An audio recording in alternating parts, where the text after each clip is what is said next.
Anne Hidalgo, bonjour. Bonjour. Merci d'être là. Vous êtes bien sûr la maire de Paris et peut-être présidentiable, candidate à l'élection. On en parlera. Deux questions d'actualité pour commencer. Il y a 200 ans, jour pour jour, mourait Napoléon Bonaparte. Faut-il commémorer cet homme et son règne ou bien faut-il rejeter cet héritage ? Non, il faut bien sûr commémorer, c'est notre histoire. Ça ne veut pas dire qu'il faut prendre, par exemple, la partie restauration de l'esclavage comme un élément de fierté. Évidemment, non. Mais notre histoire, il faut la prendre dans sa totalité, dans sa globalité, dans ce qu'elle a de bon, de pas bon. Et ça doit nous faire réfléchir. Mais bien sûr que Napoléon a marqué la France et l'Europe. Donc, bien sûr qu'il faut commémorer et en parler. Deuxième question d'actualité. La loi climat a été adoptée hier avec une large majorité. Vous dites bravo parce que c'est un pas dans le bon sens. Vous dites dommage parce que c'est une série de gadgets. Je pense que c'est vraiment une occasion ratée. Ça partait d'abord dans la méthode, d'une méthode intéressante, puisque c'est la Convention citoyenne qui a été à l'origine de ces propositions. Et puis, à l'arrivée, très peu des propositions des citoyens ont été reprises. Et surtout, moi, ce que je vois, c'est le manque d'ambition, le manque aussi d'imagination qu'a eu l'exécutif sur les questions climatiques. Vous voyez, il y a des affirmations, par exemple, sur le fait que l'on va faire de la rénovation thermique des bâtiments. Très bien, évidemment, les citoyens se sont beaucoup battus là-dessus. Quand vous regardez la traduction de cette chose-là, c'est vraiment une petite goutte d'eau dans la mer. C'est les petits pas. Non, et on n'est plus justement dans la possibilité de faire des petits pas. Et vous savez, je reprends toujours cet exemple de la rénovation thermique. Ce que prévoit le gouvernement, c'est de rénover 1,8 million de logements. Il y a 4,7 millions de passoires thermiques en France. C'est-à-dire que même avec ce tout petit pas, on n'arrive pas à le régler. Il n'y a pas du tout d'approche pragmatique de ce gouvernement sur comment faire. Moi, j'ai proposé des choses, puisque à Paris, on a mis en place et sur le logement social et sur les copropriétés privées, des dispositifs pour accompagner et accélérer. Et vous savez que derrière, par exemple, cet exemple-là, il y a des centaines de milliers d'emplois à la clé. Les experts chiffrent à 900 000 emplois d'ici 2050, tous les emplois qui pourraient être dans le bâtiment, créés justement sur la question de la rénovation thermique. Donc ça manque beaucoup d'ambition, c'est beaucoup de mots et très peu d'action et très peu d'actes. Partout, Anne Hidalgo, les inégalités sont creusées par l'actuelle pandémie. Vous partez demain à Porto pour le sommet social. Quel message voulez-vous y faire entendre ? D'abord, vous avez raison, les inégalités ont été encore plus creusées par la pandémie, mais elles préexistent. C'est quand même un des messages, un des enseignements de quand il y a trop d'inégalités, ce qui est le cas dans la plupart des pays, et notamment des pays de l'OCDE, prenons les pays dits industrialisés, ces inégalités minent le pacte de confiance dans les institutions de nos concitoyens. Quand les classes moyennes, puisque c'est elles que ça vise essentiellement, quand les classes moyennes décrochent, ce qui est le cas partout, dans tous les pays de l'OCDE, parce que c'est trop dur, trop cher de se loger dans des endroits où on n'est pas guillotisé, où on n'est pas relégué, parce que c'est trop dur de permettre à ses enfants de faire des études, parce que c'est pas vrai que l'éducation est gratuite. Pour une classe moyenne, l'effort pour que son enfant puisse aller dans le supérieur est colossal, et souvent ça se traduit par le jeune est obligé de travailler pour payer ses études. Bref, quand on voit toutes ces inégalités et ce décrochage essentiellement de la classe moyenne, ça fait vaciller les démocraties et ça fait plonger les démocraties vers les populismes. Je le dis et j'en suis convaincue, mais l'OCDE a documenté une étude sur ce sujet précisément il y a 2 ans, qui est très instructive. Et je pense que d'ailleurs, ce qu'est en train de faire Joe Biden aux États-Unis, c'est la prise de conscience qu'il faut rétablir de l'égalité, remettre les classes moyennes et les catégories populaires au centre du jeu, ne pas en faire la population sur laquelle vont s'abattre toutes les impositions directes, indirectes, tous les efforts qui leur sont demandés, alors qu'aujourd'hui, cette classe moyenne-là n'y arrive plus et doute. Donc, lutter contre les inégalités, ça veut dire qu'il faut d'abord utiliser la transition écologique, la transformation écologique nécessaire de nos économies pour créer de nouveaux emplois, pour accompagner les travailleurs vers ces nouveaux emplois avec de la formation. Et là-dessus, évidemment, les États-nations, mais aussi l'Europe, ont un rôle à jouer. Donc, je vais porter ce message-là et aussi un message davantage d'ambition. Il faut qu'on soit plus ambitieux. Le plan de relance tel qu'il est décidé au niveau français, s'appuyant sur le plan européen. On y retrouve ça, de la transition écologique, beaucoup de de l'investissement. mots et très peu d'actes. Et vous savez, par ailleurs, moi j'alerte, et j'ai eu l'occasion d'alerter à plusieurs reprises, le gouvernement, notamment Bruno Le Maire, et le Premier ministre, et même le Président de la République. Si ce plan de relance ne s'appuie pas sur les collectivités, les maires, les régions, les départements, il ne se passera pas grand-chose. Et malheureusement, c'est ce qui est à l'œuvre aujourd'hui. Vous savez, quand je vois par exemple le plan Biden qui prévoit 350 milliards de dollars directement donnés aux collectivités locales, aux villes, pour faire vite, américaines. En France, on a des annonces. D'ailleurs, ça mériterait d'être vérifié. C'est quoi ces chiffres qui sont annoncés ? 4,5 milliards pour la ville de Toulon, 2,5 milliards pour la ville de Nice. Vous savez combien la ville de Paris a aujourd'hui comme garantie d'avoir sur son budget d'investissement en termes de plan de relance 10 millions d'euros. Donc saupoudrage électoral, donc. Je ne sais pas, à vous de voir, vous êtes journaliste, c'est à vous de faire le boulot. Alors, partout en Europe, la gauche est en difficulté. Alors là, vous nous décrivez un nouveau programme. Le socialisme tel que, on va le célébrer lundi, parce que ça sera les 40 ans du 10 mai, le socialisme pour la gauche, ce n'est plus l'avenir, il faut inventer autre chose. Je pense que les solutions, à la fois qu'on pourrait qualifier de social-démocrates, écologistes aussi, n'ont jamais été autant d'actualité et jamais été autant les solutions qu'il nous faut prôner dans nos pays. Mais elles sont toujours passées par les hausses d'impôts. Là, il n'y a plus de marge de manœuvre, contrairement à Biden. Non, il y a des marges de manœuvre. Biden a les mêmes marges, il se donne des marges de manœuvre. Alors c'est vrai que l'Europe n'est pas dans la même situation. C'est vrai qu'il y a une indépendance de la Banque centrale. C'est vrai qu'il y a des différences institutionnelles majeures entre les États-Unis et l'Europe. Mais nous devons nous donner les moyens de sortir vraiment de cette situation, de prendre conscience que, il n'y a pas d'horizon possible si on ne s'engage pas de façon très, très déterminée et volontariste, ce qui n'est pas le cas aujourd'hui, dans la transformation de notre économie vers une économie dite plus verte et décarbonée, et s'il n'y a pas cette lutte contre les inégalités. Donc, est-ce que vous prenez la question de les forces socialistes ou social-démocrates qui gouvernent en Europe? C'est vrai qu'elles ne sont pas très nombreuses. Il y a 6 pays aujourd'hui qui se déclarent de gauche au niveau européen.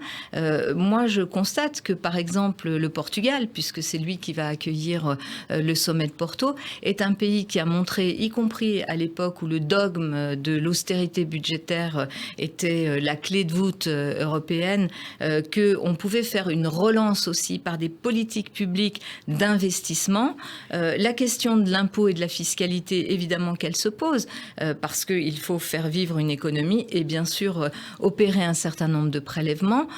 Moi, ce que je pense, c'est que ces prélèvements ne peuvent pas porter uniquement sur le travail et sur les classes moyennes. Et donc, il faut rééquilibrer. Il faut que les très, très hauts revenus puissent être dans un patriotisme économique. Un patriotisme économique. Bien sûr, pour continuer à créer de la valeur, et tant mieux s'il y a des grandes entreprises qui investissent et qui marchent très bien. Mais aussi par l'impôt et la redistribution. Oui, et puis il faut surtout aussi que l'investissement soit au profit de l'économie réelle et pas simplement dans la distribution de dividendes. Alors vous qui voulez développer l'apprentissage et l'alternance pour les jeunes, il faudra donc des emplois, notamment industriels, donc des investisseurs. Donc il faut baisser les impôts de production pour attirer les investisseurs. Il y a plein de solutions possibles, mais si les impôts de production sont baissés pour que réellement ça serve à l'investissement et à l'investissement délocalisé, pourquoi pas? Et il y a plein d'outils économiques et de fiscalité à envisager. Je pense que ce qu'il faut effectivement, c'est aussi réindustrialiser beaucoup de régions qui ont tout perdu aujourd'hui. Il y a des régions un peu partout en France, dans l'est de la France ou ailleurs, où les usines ont fermé depuis longtemps d'ailleurs. Et les compétences sont perdues. Les compétences, et il y a beaucoup de désarroi, et beaucoup de désarroi des familles et des jeunes. Donc réindustrialiser avec évidemment comme point d'appui deux choses, l'économie verte, le décarboné. Il y a beaucoup de choses, je pense aussi à l'économie sociale et solidaire, il y a beaucoup d'emplois à la clé du côté du recyclage, il faut remettre du service public dans beaucoup beaucoup de localités et de territoires qui ont perdu leur maternité. On nous explique, regardez, à Saint-Dié, il n'y a plus de maternité. Dans les Vosges, oui. Comment vous faites les femmes qui doivent accoucher, elles font 200 km le jour de leur accouchement. Et s'il y a un problème qui survient en urgence, vous faites comment? On voit bien qu'il faut remailler le territoire, par exemple, sur les questions de santé, et on l'a vu à l'occasion de la crise sanitaire, que d'ailleurs la question de la santé peut être un bon moyen aussi de relocaliser, y compris des activités industrielles, puisqu'on a vu notre dépendance aux médicaments, aux vaccins, aux masques, etc., notre dépendance économique. Donc il faut là aussi remettre ce que Jacques Attali appelle d'ailleurs une économie de la santé. Donc il faut passer, et pour faire cela, c'est pas simplement à partir d'un ministère. D'ailleurs, il n'y a plus de ministère de l'industrie, hein, mais c'est pas à partir d'un ministère. C'est les collectivités locales. Mais c'est les collectivités locales. Moi, je vois juste, je termine là-dessus pour vraiment faire ma démonstration. Vous prenez la région Occitanie avec Carole Delga. Elle s'est engagée, par exemple, dans la question de l'hydrogène vert. C'est devenu vraiment une des leaders sur le sujet. Elle met avec sa région 150 millions d'euros sur l'hydrogène vert. Elle a réuni autour d'elle ce qu'aurait dû faire un ministre de l'Industrie. Elle a réuni autour d'elle les industriels, les utilisateurs. Elle a travaillé aussi sur la formation nécessaire en formation initiale pour les jeunes, en formation continue, pour pouvoir faire vivre ce secteur d'activité et devenir leader. Un autre leader sur l'hydrogène vert, c'est aussi François Rebsamen à Dijon. Nous brassons des idées, là. Votre collectif Idées en commun, est-ce qu'il a pour but de vous fournir un programme pour la présidentielle au cas où vous seriez candidate? D'abord, c'est un collectif qui est absolument remarquable, avec des maires, beaucoup d'élus locaux, des maires de toute taille de ville, de toutes les régions de France. Et vous savez, quand je vois parfois des très jeunes qui viennent d'arriver, leur premier mandat, d'autres beaucoup plus anciens de notre vieille famille socialiste ou social-démocrate, et vous voyez la qualité des personnes, vous voyez à la fois leur conviction, leur capacité à agir, à faire vivre des citoyens ensemble en partant de points de vue très différents, mais aussi leur capacité à avoir une vision, pas simplement à être, je dirais, dans de l'action concrète, mais une action connectée à une vision. Je me dis que franchement, se passer de ces compétences-là, moi j'appelle ça l'équipe de France des maires, c'est vraiment du gâchis total. Donc je ne me passe pas d'eux, je m'appuie sur eux, et nous sommes en train de travailler, beaucoup d'idées, beaucoup d'échanges, beaucoup d'initiatives d'ailleurs locales, bien sûr la somme de ces initiatives locales ne fait pas un programme national, mais un programme national sans tenir compte de ces initiatives locales, c'est pas non plus un programme efficace. Et quand vous allez dans cette France-là, l'étiquette maire de Paris, c'est un handicap? Il y a un rejet de Paris par la province? Eh bien, pas du tout. Voilà. Vous ne le ressentez pas comme ça? Je ne le ressens pas du tout comme ça. Je pense que je suis allée à Douai, rencontrer des personnes, des ouvriers dans une usine et puis sur un chantier d'insertion. Et vous savez, ce qui est intéressant, c'est que les gens ont énormément de choses à dire.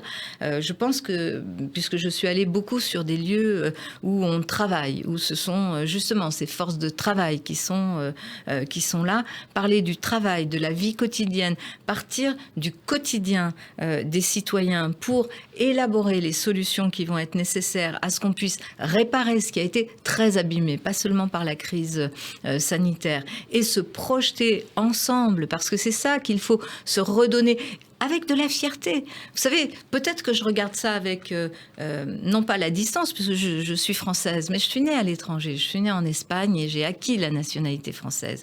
Peut-être que je regarde ça en me disant, mais il faut recultiver cette fierté de ce que nous sommes capables de faire. Ce pays est un pays absolument extraordinaire et on peut y arriver ensemble avec toutes nos différences. Vous ne souhaitez pas une primaire pour qu'il y ait un candidat, si possible une candidate de la gauche unie.